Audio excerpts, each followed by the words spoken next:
El caso Matute Johns es uno de los más impactantes y emblemáticos de la historia de Chile.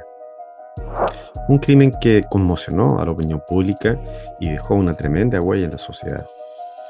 A pesar de los años, la justicia aún no ha podido esclarecer completamente los hechos y llevar a los responsables ante la ley.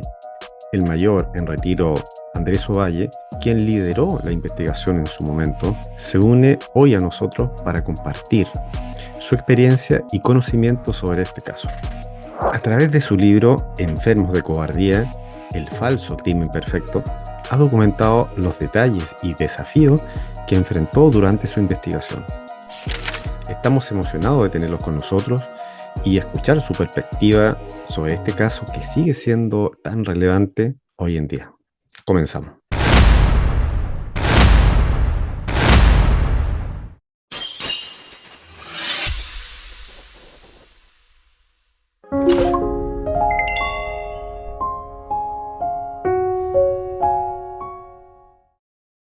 Muy bien, amigos, bienvenidos a todos aquí al canal y por supuesto le damos la bienvenida a don Andrés Ovalle. ¿Cómo está, estimado? Hola Pablo, muy bien y muy grato de estar aquí conversando, analizando. Siempre es bueno hacerlo, así que te agradezco la invitación. Siempre estoy dispuesto a poder conversar ciertas cosas que son gravitantes en el diario vivir. ¿Por qué no decirlo? Esta situación de un crimen que se desarrolló hace 26 años atrás, de una situación que remeció la conciencia quizás de toda la ciudadanía chilena. Bueno, debo decir que usted es mayor en retiro y a la vez también, ¿cómo decirlo? Perito. Soy, claro, efectivamente soy mayor en retiro de carabinero y soy perito en investigación criminal y perito policiólogo forense con mención en Perfecto. litigio jurídico. La policiología aquí, dicho de paso, es muy poco conocida, y por eso que se desarrolla la policiología más a nivel latinoamericano. De hecho, yo fui contratado tiempo atrás, en el año 2022, por la Fiscalía Federal de México para desarrollar una colaboración en una investigación de un crimen también bastante grande que se llamó la masacre de Oaxaca. Y me pidieron colaboración. Okay. Me pidieron colaboración en materias policiológicas, que es una ciencia que surgió como una rama de la criminalística, pero hoy en día es una ciencia individual que tiene injerencia en prácticamente en todas las ramas del derecho, indudablemente en el derecho penal.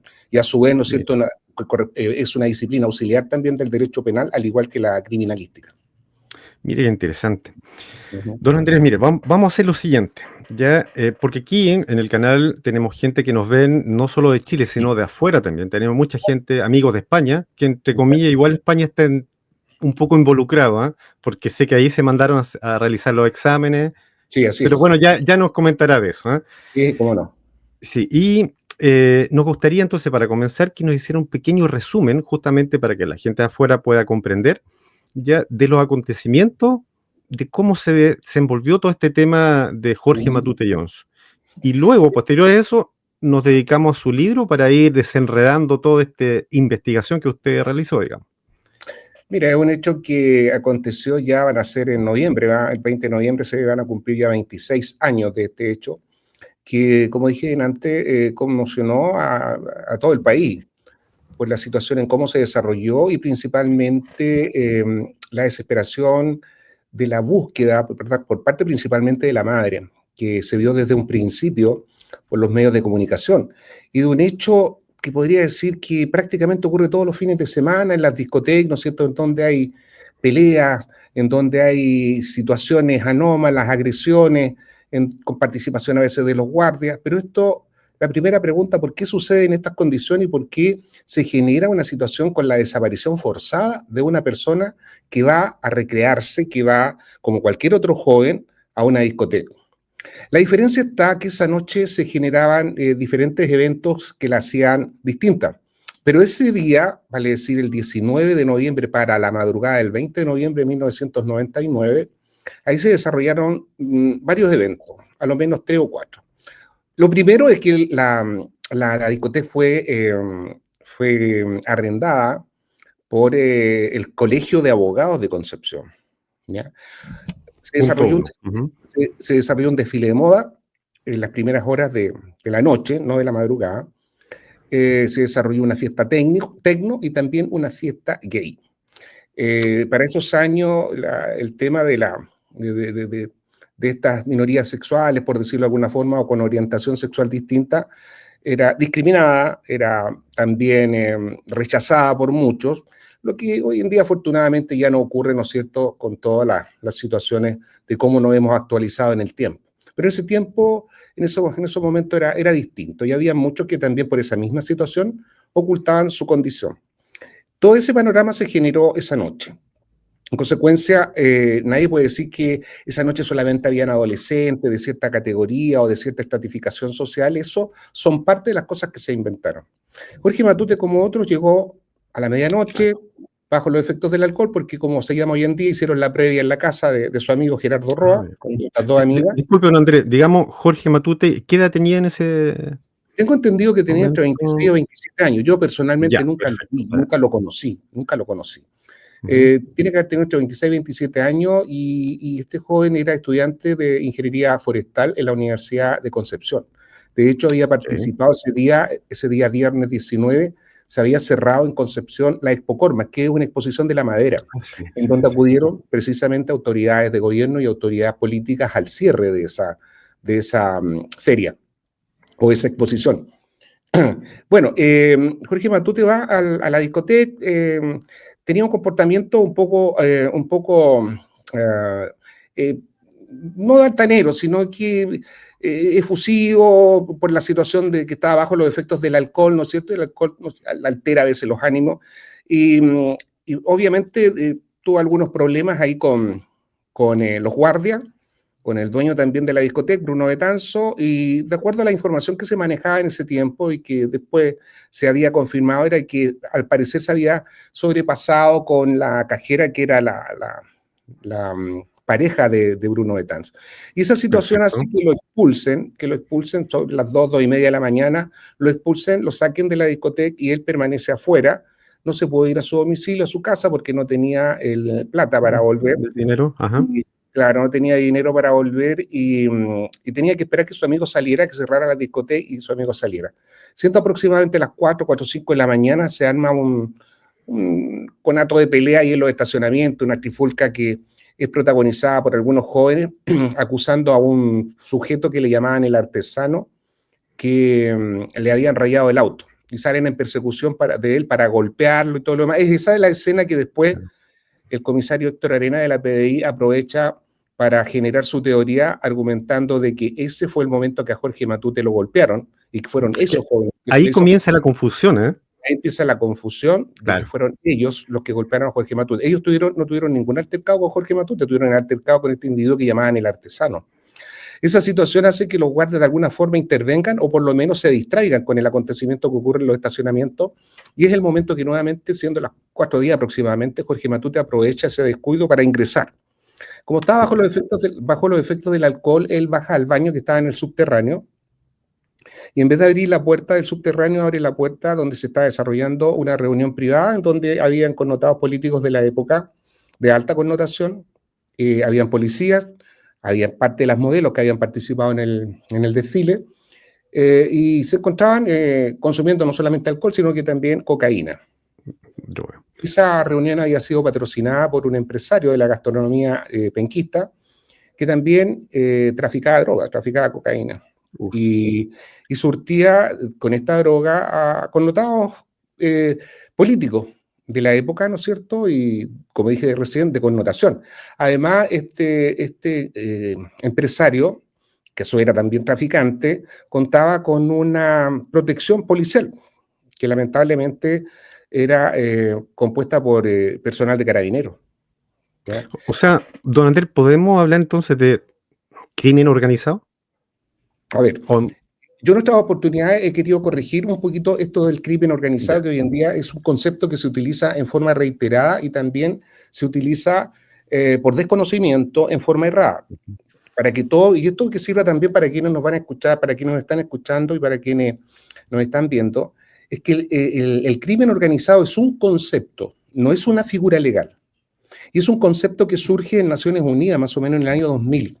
Hay una, hay una resolución de las Naciones Unidas en relación a las transnacionales, al crimen transnacional, y ahí surge lo que se denomina crimen organizado. Incluso hay la introducción a esa resolución la hace Kofi Annan, que era el secretario en esos tiempos, Kofi Annan, secretario general de las Naciones Unidas, y habla precisamente cuáles van a ser los países que están proclives a que estas transnacionales o el crimen organizado pueda surgir. Y con el tiempo, lamentablemente, esas características encajaron perfectamente en nuestro país. ¿Ya? Eso también es para largo, es para otra temática. Pero para que tengamos en consideración, yo te digo que el crimen organizado es un concepto, pero para que exista el crimen organizado, tiene que ser transnacional, o sea, tienen que tener contactos y tienen que tener una red con diferentes otras organizaciones de diferentes países para que sea crimen organizado. No podemos hablar de todas las organizaciones o grupos criminales como crimen organizado. Lo otro, siempre es bueno hablar de es bueno hablar de grupos criminales o es bueno hablar de bandas delictuales, pero cuando nos referimos a organizaciones criminales, que también es reiterativo en la policía, en los fiscales, y ni hablar de los periodistas, ¿ya? Con todo el respeto que me merecen, pero hablan con una liviandad acerca de organizaciones criminales. Toda organización criminal, no es así. Sin tenerlo muy claro. La organización criminal tiene una característica sine qua non, es decir, sin la cual no es, que es que tiene que tener el nexo con la autoridad política, administrativa, policial o judicial. Si no tiene ese nexo, puede tenerla con todo. Si no tiene ese nexo, no es organización criminal. Porque hay grupos criminales que trafican droga, generan la desaparición forzada, emplean el sicariato, la amenaza, etcétera. Pero no son organizaciones criminales porque no tienen ese nexo con la autoridad, o sea, no generan la corrupción.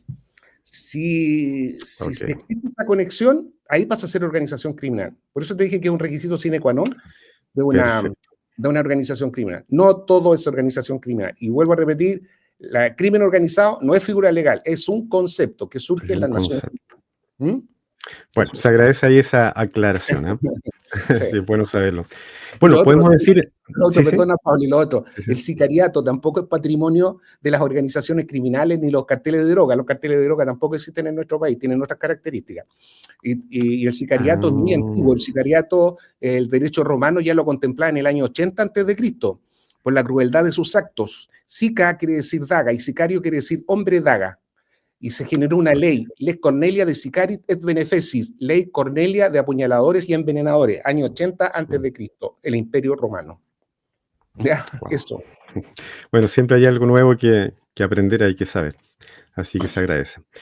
Bueno, entonces, volviendo al tema, podemos decir que Jorge Matute, claro, abrió la puerta equivocada.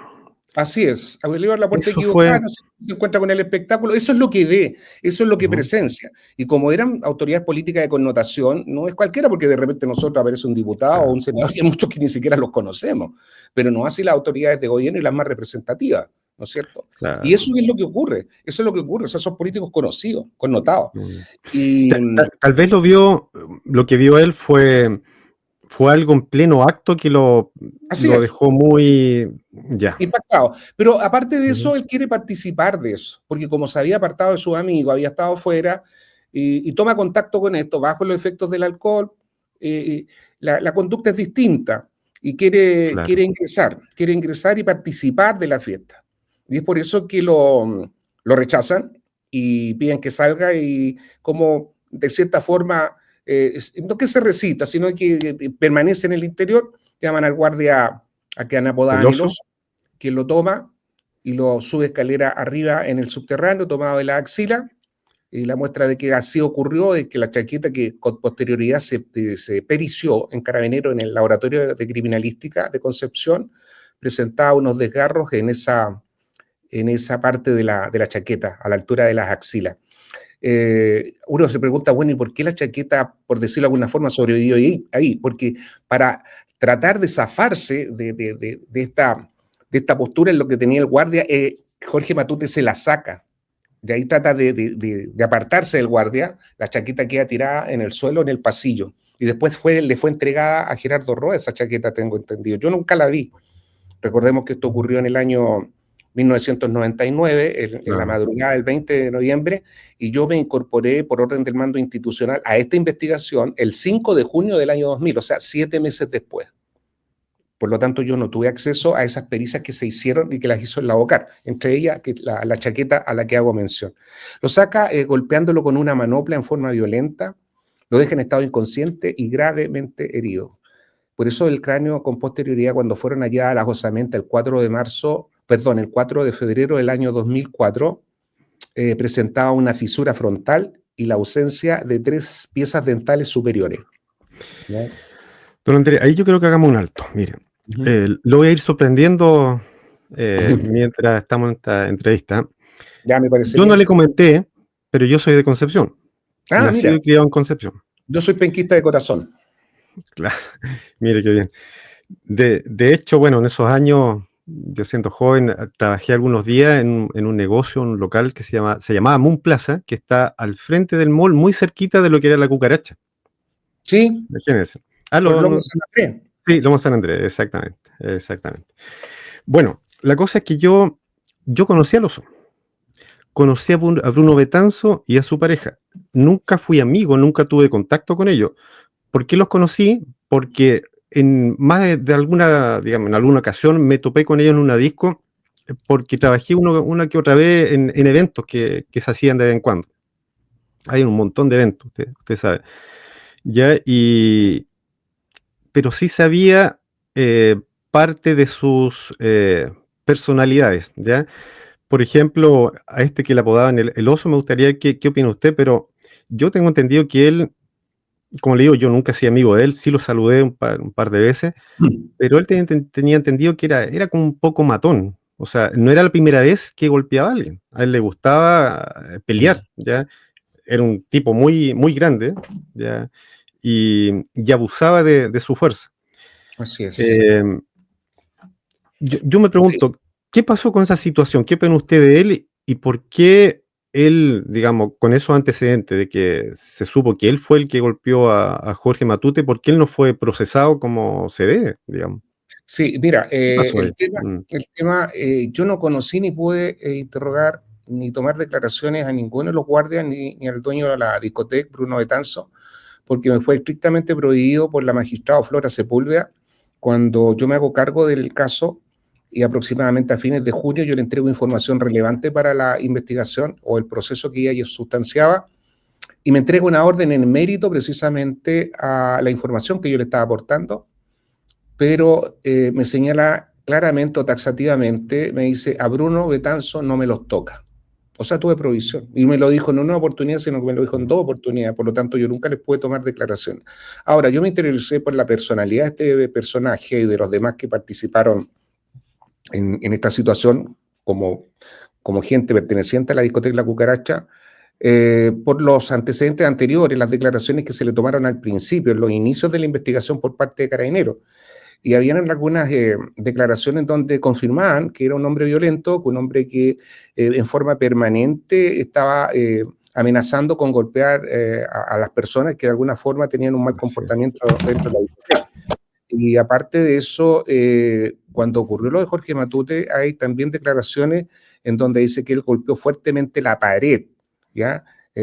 Porque estaba fuera de sí, porque había golpeado a este joven. Y por otro lado, había tenido también una fuerte discusión con Bruno Betanzo por la situación que había ocurrido y porque él se había sobrepasado con los golpes que le propinó y la golpiza que le propinó a Jorge Matute, que el objeto estaba inconsciente y gravemente lesionado, gravemente lesionado.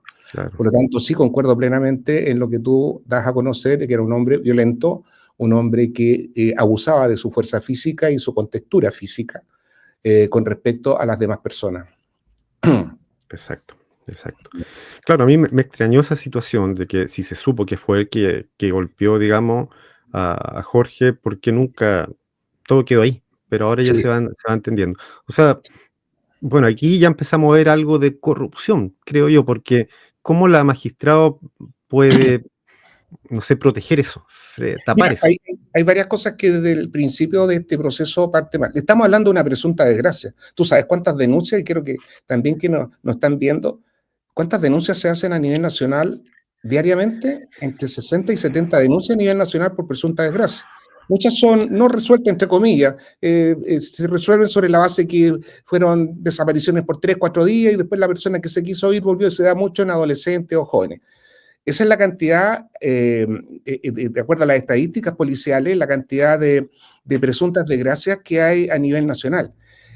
La primera pregunta que se tiene que hacer quienes analizan de una perspectiva externa este proceso de tantos años, lo primero que tienen que decir, bueno, si es una presunta desgracia, ¿por qué toma este revuelo? ¿Por qué toma esta cobertura periodística diaria, permanente y en forma tan exagerada? ¿Ya? ¿Por qué acapara la atención primero de toda la ciudadanía de la región y con posterioridad a nivel nacional? ¿Por qué hay equipos especiales que vienen de las policías desde Santiago, la Brigada de Homicidio de Santiago, comandada directamente por el director de investigaciones de ese tiempo, que era Nelson Meri, y por otro lado, ¿no es cierto?, Carabineros en la misma condición, en el sentido que también mandaron grupos especiales de OS7, grupos de lo que era la CIP, que hoy en día es OS9, antes era la sección de investigación policial, hoy día es OS9, en forma masiva, con todos los medios a disposición, con dedicación exclusiva. Vuelvo a insistir, no habían pasado 48 horas de la desaparición de Jorge Matute y ya había causado este revuelo. Hay situaciones incomprensibles y eso da cuenta de lo que hay detrás. Eso da cuenta de lo que hay detrás. La preocupación que hay y quienes están detrás saben que puede quedar al descubierto si el joven recupera la conciencia, da a conocer lo que vio, da a conocer lo que presenció, el andamiaje de esta organización criminal, porque sí era organización criminal, y que además deja al descubierto los políticos que participan de estas acciones. O sea, ahí está el peligro para ellos. De estas reuniones, y por otro lado las adicciones, ¿no es cierto?, de ciertos personajes en su calidad de autoridades de gobierno incluso. Por lo tanto, esa es la gravedad que le asiste y esa es la connotación que va adquiriendo el proceso, porque no es más que una presunta desgracia. Ahora, la cucaracha está ubicada en el sector jurisdiccional de la comuna de Talcahuano. Claro, digamos que en el comienzo de Talcahuano. En el comienzo de Talcahuano, y ese era el sector jurisdiccional del primer juzgado del crimen de Talcahuano. Por lo tanto, la denuncia tenía que haberse interpuesto en ese tribunal y no la mamá concurrió a Lomas de San Andrés, ahí en un complejo policial. Ahí dejó la denuncia por presunta desgracia, pero eso queda en el sector de Concepción. Y por eso después la denuncia la traspasan al juzgado de turno y resultó ser el tercer juzgado del crimen de Concepción, que está a cargo de la magistrada Flora Sepúlveda. Ella es el que toma. Ella es la que expliquémonos, Andrés, que justamente esa comisaría de Lomas San Andrés está al frente de la cucaracha. Por eso digo, claro, está en el límite la cucaracha. Sí, por donde está el trébol, donde está el trébol, ahí está ubicada el complejo policial de Lomas Verde se llama. Lomas Verde, y es ahí donde concurre la mamá de este joven y deja la denuncia. Y ahí, bueno, y ahí empieza el proceso, ahí empieza la investigación, y bueno, te reitero, la cobertura periodística. Yo, en lo personal, yo era testigo, no era protagonista de esa investigación. Yo estaba desarrollando mis actividades como comisario de la segunda comisaría en el grado de mayor. Ya llevaba en ese cargo ya en el año, llevaba 2 años ya en el cargo, como comisario de la segunda comisaría de Talcahuano. Entonces estaba ajeno a la investigación propiamente tal.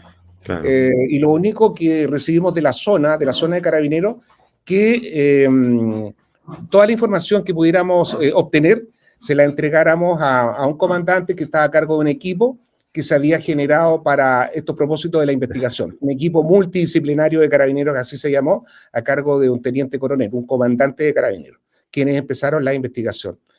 Con todos los medios, con dedicación exclusiva. ¿Ya? Claro, ellos en principio. Ya, perfecto. Vamos a dejar eso stand-by, ¿eh? Porque me interesa ahora, don Andrés, que sigamos comentando ya. ¿Qué pasó después de que supuestamente este guardia, el oso, le pegó a Jorge Matute? Lo dejan en estado inconsciente, esperan el cierre de la discoteca. Hubo testigos de la golpiza. Ellos después fueron amenazados. Fueron amenazados los testigos que presenciaron esta situación. Lo incorporan y lo dejan ahí en la mampara, cierran anticipadamente la discoteca, la cierran.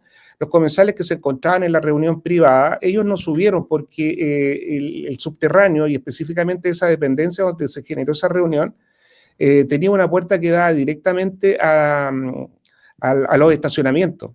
Por lo tanto, tanto de ingreso como de salida, nunca esas personas fueron detectadas porque no tuvieron necesidad de subir al primer nivel, donde se desarrollaba la actividad propia donde estaba el salón de baile, el ingreso, la mampara de ingreso, etc. Ellos no pasaron por ahí. Ingresaron directamente desde los estacionamientos y salieron en la misma forma de esa dependencia en donde se desarrolló la reunión.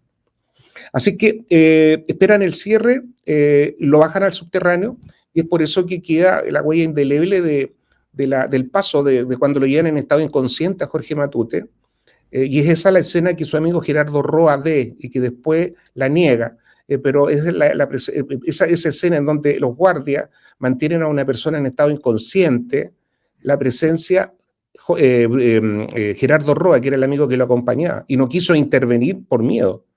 A eso le pregunté, ¿por qué negó? O sea, por miedo. No quiso porque él dijo, incluso cuando nos relató el hecho, porque nosotros hicimos una recreación, hicimos una recreación con él en la misma discoteca, de lo que quedaba de la discoteca, está intacta todavía, fue la que El hicimos en mismo agosto. terreno ahí.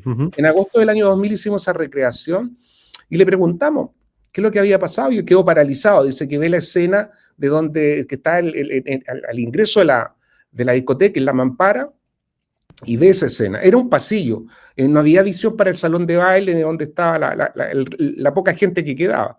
Por lo tanto, es solamente él el que ve esa escena. Y lo único que piensa y nos dice en ese momento, dice, bueno, ¿cómo hacer tanta la mala suerte que hacer el coque? Eso fue lo que nos relató, y eso fue lo que pensó en ese momento. Pero le dio miedo intervenir, no quiso intervenir. Él reconoció que era su amigo, el que estaba ahí en manos de los guardias, y había otro que daba las órdenes, y que era Bruno Betanzo. La única vez que reconoce esto, lo hace más o menos en el año, si mal no recuerdo, en el año 2014, a principio del año 2014, en una entrevista que le hace una periodista de Televisión Nacional, de apellido de Allende, no me acuerdo cómo se llamaba. Una periodista también que dio que hablar por algunas situaciones anómalas en un reportaje. Ella le hace una entrevista y logró obtener la información fidedigna de Gerardo Roa, mostrándole una foto, y reconoce obviamente a todos los que sujetaban o mantenían en estado inconsciente a una persona que él no quiere reconocer que era su amigo, porque el miedo que tuvo lo embargó en ese momento y no quiso intervenir para ayudarlo. Lo bajan, él deja la huella indeleble de la sangre que va brotando de su cuerpo, y principalmente de la parte superior de la cabeza. Recordemos que había 3 piezas dentales menos y una fuerte fisura en la frente. Lo que después se llamó la ruta de la sangre, porque dejó huellas de sangre en la mampara, en el pasillo, en la escala, en un pilar y en el baño de hombres que estaba en el subterráneo. Y todas esas muestras de sangre fueron perizadas por la químico Chile Villota 48 horas después, porque se apersonó en la Bocar el día lunes 22 de noviembre, se apersonó y tomó fotografía, y el perito bioquímico Chile Villota levantó las huellas de sangre, que todavía estaban frescas, todavía estaban visibles, porque después se va perdiendo el color y desaparece, más aún si limpian. Pero ella logró obtener las muestras correspondientes al grupo O4. No había sangre suficiente o cantidad suficiente para determinar el factor RH, solo se determinó el grupo O4. Jorge Matute tenía grupo O4. Pero el 80% de la población chilena tiene ese grupo. El 80% de la población chilena tiene ese grupo O4. Y lo que siempre he dicho yo en el tiempo, el 80% de la población chilena no estaba esa noche ahí, ni precisamente en el lugar donde su amigo lo vio aún con vida y en estado inconsciente. ¿Ya? Claro. Tampoco el 80% de la población chilena bajó al baño, donde también había sangre. Y había sangre también en la casaca de los guardias. En la casaca de los guardias también se encontró sangre. Bueno, todo eso quedó ahí, y empieza la investigación. Jorge Matute desaparece, nadie sabe dónde está. A él lo llevaron primero. Sí, posterior a eso.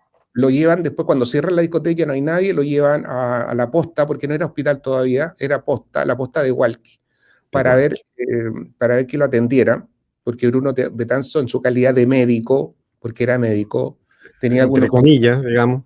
Claro. Bueno, había sido exonerado, este señor había sido exonerado del colegio médico por eso lo digo, sí. Por algunas razones de adicción. ¿Ya? Eso también lo supimos durante la investigación. Y ayer rechazaron la atención por el estado de gravedad en que presentaba Jorge Matute. Eh, Ya, aquí tengo una duda, don Andrés. Claro. Bueno, ¿sí? primero me imagino que Bruno Betanzo fue el que dio la orden, las indicaciones que llevaran a Jorge Matute a Hualqui. Ujú. ¿Y por qué a Hay una Hualqui? ¿Por un tema de despistar, de que No, tan porque lejos ahí igual? tenía personas conocidas que pensó que lo Ah, podían ok, ayudar, ya, ok, en su calidad de médico ya tenía personas conocidas, incluso perfecto. podía ser hasta un médico, ya. Cuando nosotros investigamos la situación y fuimos al hospital de Hualque, la posta de Hualque, en ese tiempo no había registro alguno de la atención de Matute, nada, ninguna Mm. cosa. Incluso se dijo en ese momento que de ahí mismo de la posta llamaron a la subcomisaría de Chihuayante de Carabineros para que escoltaran al vehículo de que llevó a Jorge Matute allá, que lo escoltaran para que lo llevaran rápidamente, no obstante que ya eran las 5:30 de la mañana, que lo llevaran rápidamente al hospital regional para la atención. Y al saber esto, habrían decidido los que llevaron a Jorge Matute a ese recinto hospitalario, no llevarlo, no llevarlo al regional, y trataron de salir inmediatamente porque pensaron que podía venir carabinero. Así fue la información que recibimos en esos Ok, años. En esos ok. años. Ahora se Eh, comprende mejor. Ujú. sí, en lo personal, cuando me inicié en el caso y con quienes me colaboraron, pensé que Jorge Matute había muerto como a los 45 minutos, a la hora después, de la golpiza de la cual fue Mm. víctima. Nunca me imaginé que Jorge Matute hubiese sobrevivido a esa golpiza por tanto tiempo. Bueno, es que ahí vamos a llegar a eso, don Andrés, porque hay un punto, pero importantísimo, que usted lo Mm, narra en su libro, sí. ya que pasó, se descubrió 14 años después, me imagino, de que usted dejó la investigación, y eso reveló, bueno, ya nos va a comentar, ¿ah? Eso ya cambió la historia y claro, y demostró de que Jorge Matute, como dice usted, no murió el mismo día, sino que probablemente estuvo varios días. Así es. O sea, Mira, más que probable, es así, estuvo varios es días. así, es así. En una investigación siempre surge, no siempre, pero uno tiene que buscar y aparece lo que se denomina el punto de inflexión. El punto de inflexión es aquella situación que ocurre y que hace cambiar o hace girar un poco hacia dónde tú estás apuntando, la construcción de la verdad material y la verdad histórica para construir la verdad que aporte lo que realmente ocurrió en un hecho, porque tú no puedes reconstruir un hecho que ha quedado en el pasado sobre la base de declaraciones, de testigos, de víctimas, de victimarios, no la puedes reconstruir porque un hecho que ha quedado en el pasado es poco probable que lo puedas revivir. Por lo tanto, tienes que recurrir a construir lo que se denomina la verdad histórica y la verdad material. Y en este caso, el punto de inflexión nos genera precisamente qué es lo que ocurrió y el punto de inflexión que a veces hace girar bruscamente la investigación, no en forma radical, pero sí en forma brusca y te lleva a otro escenario. Y ese escenario para mí fue en lo personal que Jorge Matute definitivamente no había muerto el mismo día como lo pensamos por año, sino que él murió aproximadamente 3 o 4 semanas después, aproximadamente el Claro, 18, claro. 18 o 19 de diciembre Wow. del año 1999. Y esa respuesta te la da este punto de inflexión que fue el hallazgo de pentobarbital en las osamentas, que lo descubrieron los forenses, los expertos, ¿no es cierto?, los tanatólogos de la Universidad de Murcia, en España. Ellos encontraron químicos en las osamentas, entre ellos el pentobarbital, y también se encontró otro químico como Mm, anfetamina, eso también anfetamina, tiene una respuesta. esas dos cosas. Nunca han vuelto a hablar, siempre hablan del pentobarbital, pero nunca han vuelto a hablar de por qué también se le encontró anfetamina. Jorge Matute fue sedado en forma reiterada, sistemática en el tiempo para mantenerlo sedado.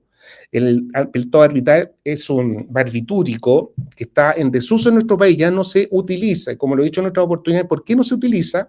Porque es una droga muy fuerte, es un antidolorífico que se utiliza o se utilizaba por lo menos en nuestro país en la etapa previa a la anestesia, de uso intrahospitalario. Era una droga que no se vendía en farmacia.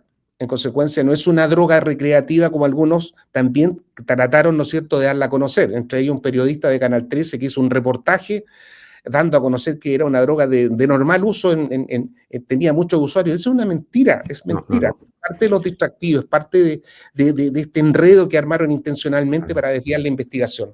claro. Eh, Por algo, Andrés, disculpe, por algo esa droga se dejó de usar en la medicina, porque es sumamente peligrosa, o sea, Mira, tiene un alto es poder muy delicada. adictivo. Pero lo más gravitante de esa droga, y por qué se quedó en desuso, porque tiene un estrecho margen terapéutico. ¿Qué quiere decir esto? Que entre la dosis médica y la dosis tóxica hay un pequeño espacio. Por lo tanto, si no es suministrada por una persona con conocimiento para hacerlo, puede ser fatal, como ocurrió en el caso de Jorge Matute, pero en el caso de Jorge Matute fue suministrada en el tiempo y en forma sistemática para mantenerlo sedado por los dolores que tiene que haberle provocado, obviamente, las graves lesiones que tenía sin la rigurosa atención médica que requería. Y para mantenerlo estable, don para Andrés, mantener, claro, pero le, una le droga ponían... depresora, una droga depresora del sistema nervioso central como esta, que es el pentobarbital, ¿cómo la nivelas para que la persona no permanezca y se vaya de un viaje, ¿ya? Y muera como ocurrió con posterioridad? Lo nivelas con una droga estimulante del sistema nervioso central. De ahí está la presencia de la anfetamina. Anfetamina. Ahí está ¿Quién sabía esto? ¿El guardia? ¿Quién sabía manejar esto? ¿El dueño de la parcela donde lo dejaron, donde lo ocultaron en un galpón? Eso lo sabía Bruno Betanzo. un Bruno médico. Y el Betanzo. médico era Exacto. Bruno Betanzo, amigo personal del dueño de la parcela. ¿Ya? Porque eso también lo supimos con posterioridad mediante una chiquiñola que hicimos con posterioridad años después. Lo supimos también. Y ese Mire, es todo engranaje que se va desarrollando en el tiempo.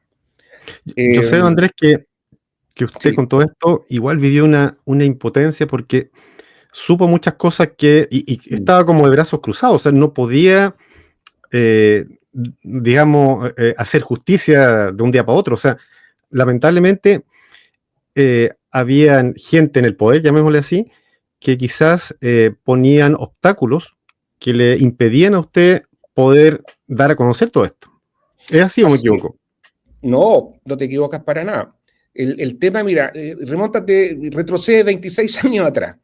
La mentalidad nuestra es distinta. Hoy día pensamos también en forma distinta ante los acontecimientos que vivimos en materia de seguridad, en materia de crimen, en materia de delincuencia. Pensamos en forma distinta. Hace 26 años atrás, todas estas cosas, si tú las comentabas o las decías, te decían, oye, eso no pasa en Chile, lo típico. No sé si los chilenos somos demasiado ingenuos en realidad, de repente. Confiamos demasiado en nuestras autoridades. Hay que hacerlo. Mm. Pero también hay que tener la perspicacia de saber cuándo se nos miente y cuándo no. Y hay autoridades que mienten en forma descarada, abusando Exactamente. precisamente de ese cargo, de ese poder que tienen y ostentan. Y eso es lo que hay que hacer para que nosotros como ciudadanos abramos los ojos de una vez por todas. Y esa es la impotencia y la frustración que sentí por muchos años, por muchos años. También me costó mucho, como chileno, aceptar lo que estaba ocurriendo y lo que había detrás, como por ejemplo la vergüenza y el dolor a la vez que me da saber que funcionarios de Carabineros estaban comprometidos con a lo menos la desaparición y la custodia de Jorge Matute mientras permaneció con vida antes de su fallecimiento, que como digo, debió haber ocurrido en los días entre 18 y 19 de diciembre por la ingesta del pentobarbital. Entonces, cuando tú vas viendo todo esto, y aparte de eso, una vez que me voy de Carabinero, precisamente por este proceso de persecución que se me hizo institucionalmente, y también tuve persecución Excelente. externa, hubo medios de comunicación que me denostaron, me desacreditaron, me injuriaron con publicidad y que estaban comprometidos también con los distractivos y estaban comprometidos, ¿no es cierto?, con situaciones de encubrimiento.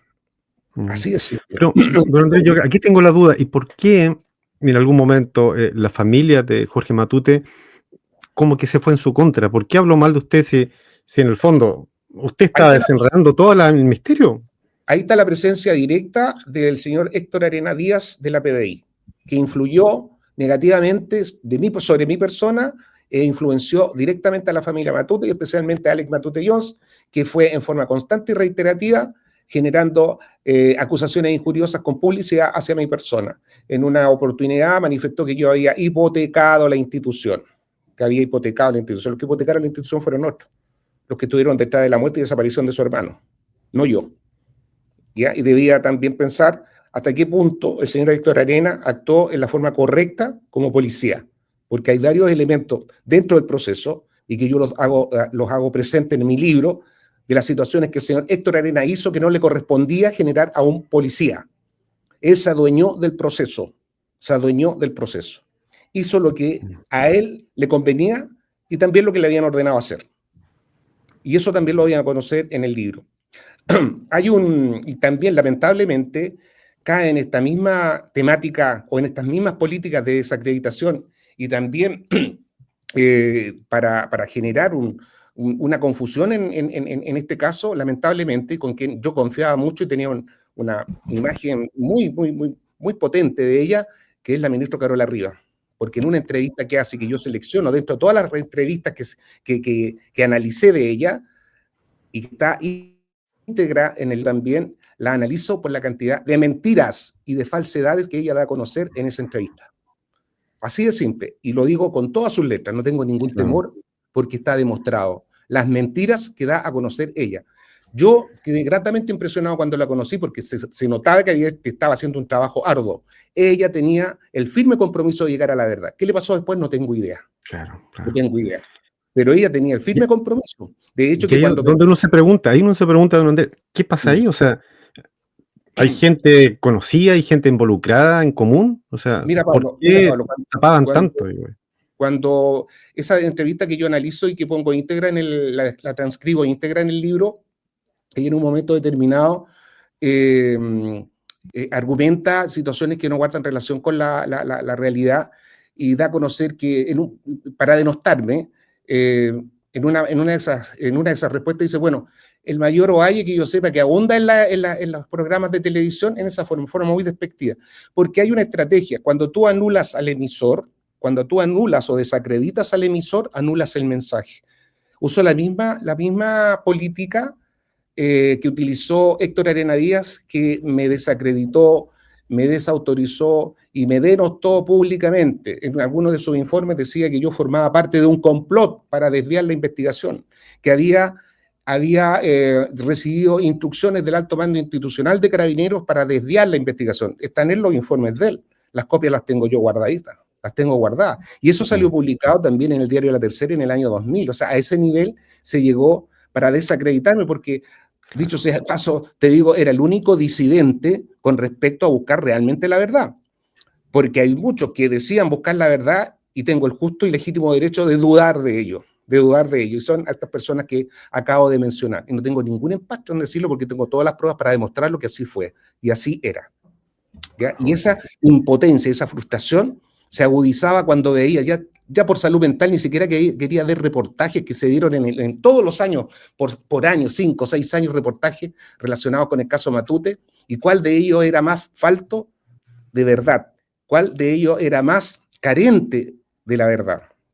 Fíjate que hay un criminólogo, es parte de los estudios que yo tengo, un criminólogo y jurista español, José Miguel Gallardo Ortiz, en una crónica que hace sobre principios de la policiología forense, habla precisamente del comportamiento de algunos peritos y de algunos jueces con respecto a estos temas, cuando desvían la investigación y cierran la investigación, desechando toda otra teoría, cualquier otra teoría, solamente la de ellos importa, y a veces en forma soberbia y arrogante, ¿no es cierto?, dejan de lado otra teoría, lo que me pasó a mí, ¿no es cierto?, y que dejaron de lado lo que nosotros habíamos investigado y lo que estábamos aportando. Y eso lo hizo tanto el señor Héctor Arena como lo hizo también la señora Carola Rivas.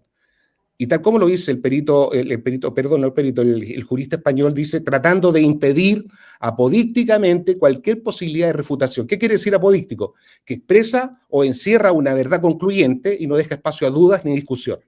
O sea, la cierra. Eso es apodíctico. Es una palabra que se usa mucho en policiología. Y eso es lo que hacen. Cierran todos los espacios y se quedan con una sola, con lo que ellos quieren demostrar. Es lo mismo que pasa con los medios de comunicación, en donde dan a conocer situaciones que solamente ellos quieren que la gente escuche. Y eso no es una aseveración mía, es una aseveración de un filósofo e historiador chileno, Armando de Ramón, premio de Historia Nacional en el año 1989, y ya está fallecido. Pero él genera una acepción, un concepto que le llama los supergrupos, y habla de los sistemas de comunicación, en donde los dueños de la comunicación dan a conocer solo lo que a ellos les interesa que la gente conozca. Y en este caso, y en el caso del caso Matute, así ocurrió.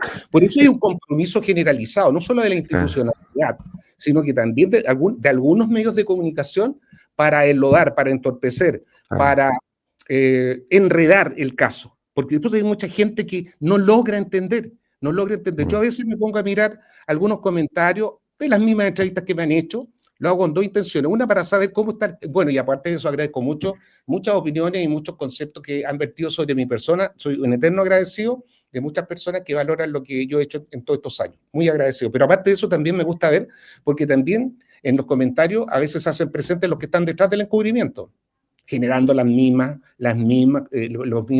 desacreditaciones. Yo me doy cuenta inmediatamente de dónde vienen. Y eso también participan en los comentarios que se hacen después de algunas entrevistas o también por redes sociales. Es muy tipo, sé inmediatamente de dónde viene y me atrevería, claro. a decir hasta quiénes son. ¿Ya? Ups. Pero sabe, Andrés, mire, a ver, yo creo, a pesar de toda esa frustración que usted vivió, porque hizo una investigación muy profunda, muy grande, digamos, yo creo que lo mejor que pudo haber hecho, aparte de eso, fue el libro. Porque gracias al libro, como usted lo explica en alguna parte, pudo poner toda esa frustración. Y además que el libro, en el fondo, como lo dijo, y aquí lo tengo anotado incluso por aquí, que usted dijo que el libro es una demostración de la realidad, tiene indicadores reales. O sea, creo yo que el libro podría ser la oportunidad para que exista esa oportunidad de que se haga realmente justicia.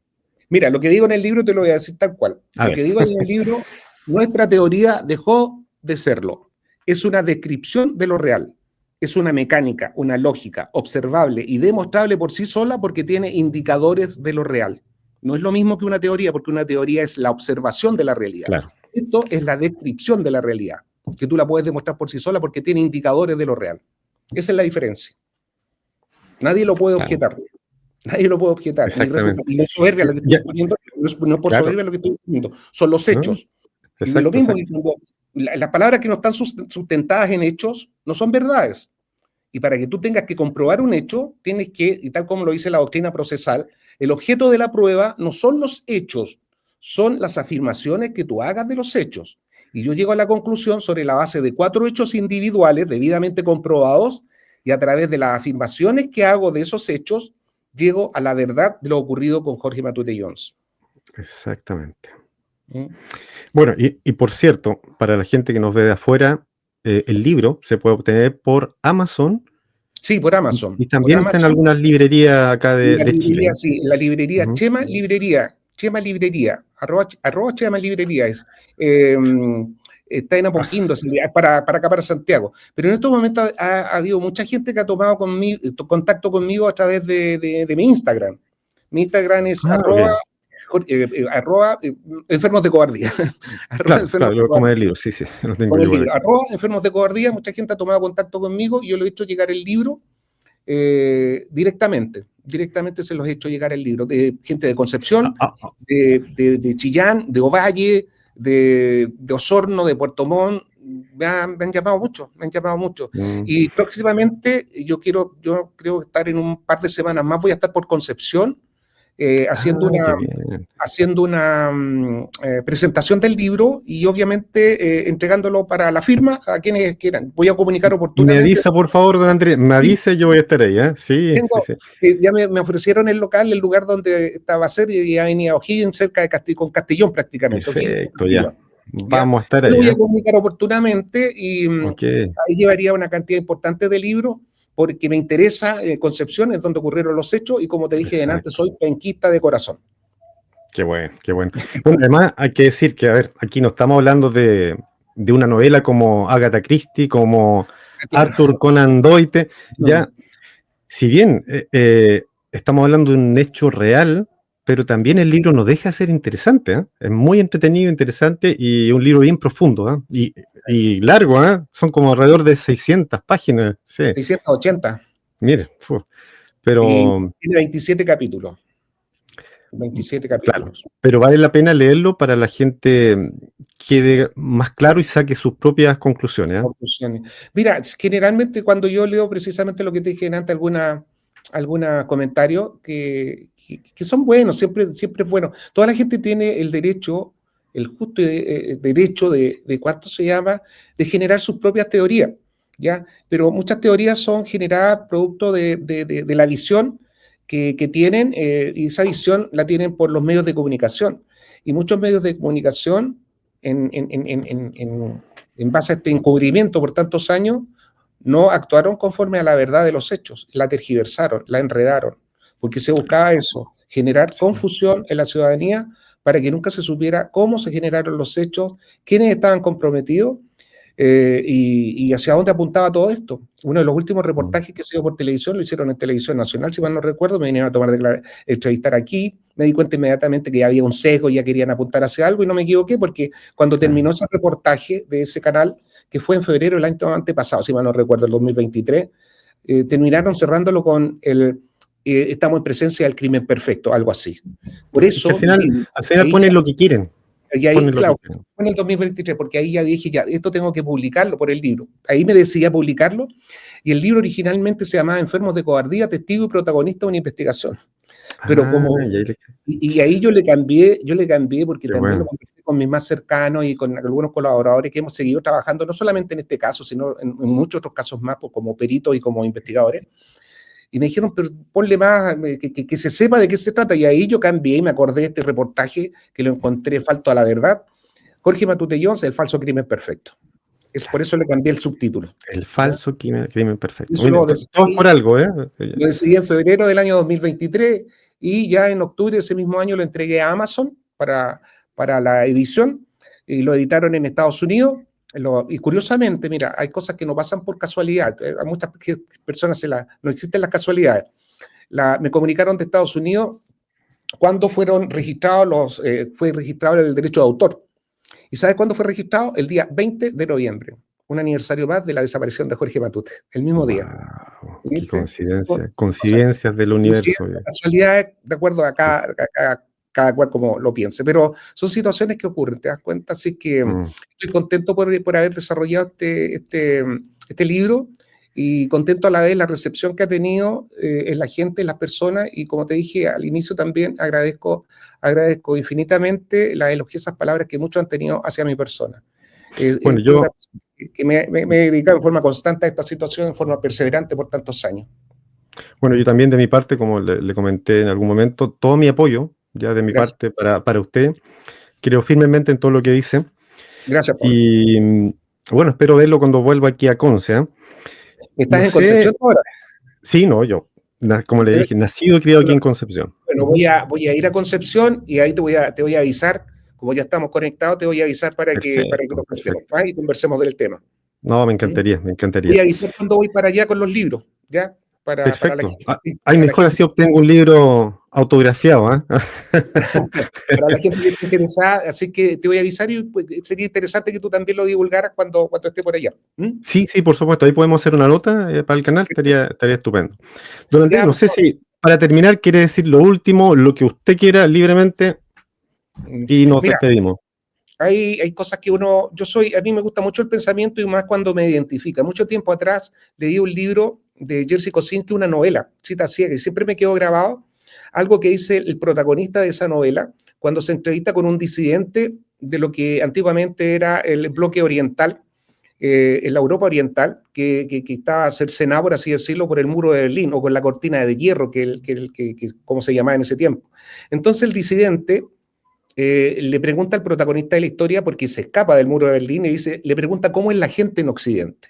Y él sabiamente le responde: toda la gente es buena, se vuelve mala solo cuando se deja encandilar por las migajas de poder que le arroja el Estado, un partido político o un cónyuge rico.